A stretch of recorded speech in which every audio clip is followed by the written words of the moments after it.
चांदी मन के पहले गोरी ऐसे सजाऊं रानी तोला रे। रे सतगिरही चोला ऐसे सजाऊं गोरी तोला रे। रे निर्मोही चोला ऐसे सजाऊं गोरी तोला रे।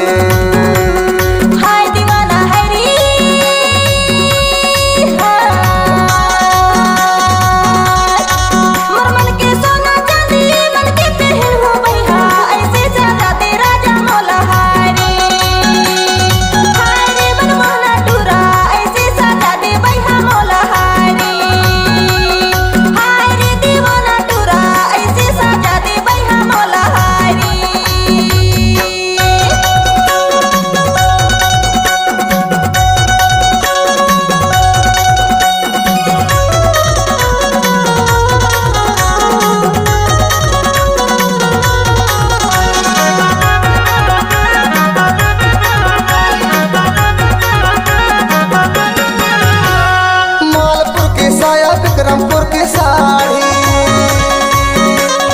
मालपुर की साया विक्रमपुर की साड़ी, शॉर्टकट ब्लाउज टिंडौरी वाले हाय ऐसी सजाऊं गोरी तोला रे। रे निर्मोही चोला ऐसी सजाऊं गोरी तोला रे।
सोना चांदी मन के पहले गोरी ऐसे सजाऊं रानी तोला रे। रे सतगिरही चोला ऐसे सजाऊं गोरी तोला रे। रे निर्मोही चोला ऐसे सजाऊं गोरी तोला रे।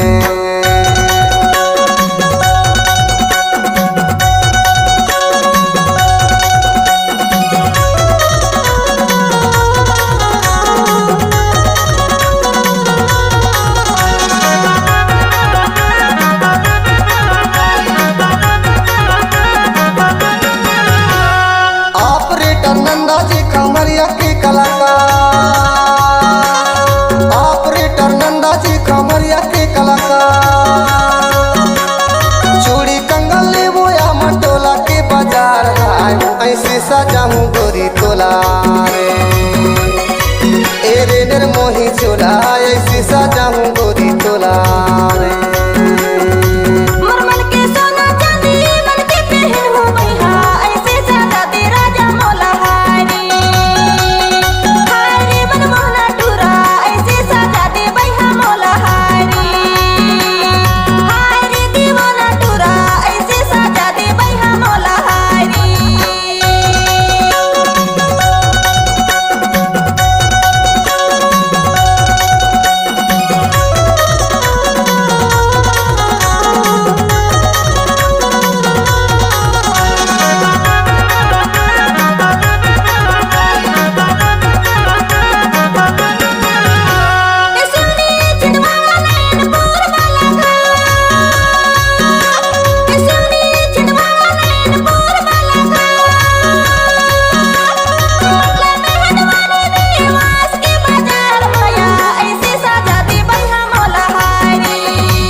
सोना चांदी मन के पहले गोरी ऐसे सजाऊं रानी तोला रे।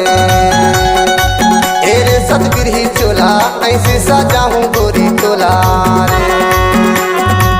एरे निर्मोही चोला ऐसे सजाऊं गोरी तोला रे। हाय दीवाना है रे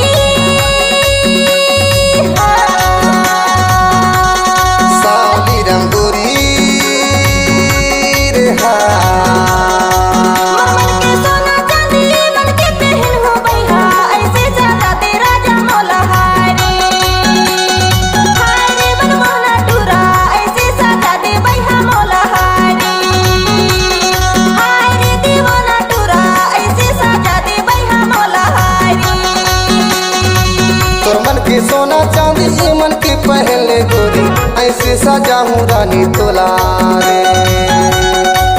एरे सतगिरही चोला ऐसे सजाऊं गोरी तोला रे। एरे निर्मोही चोला ऐसे सजाऊं गोरी तोला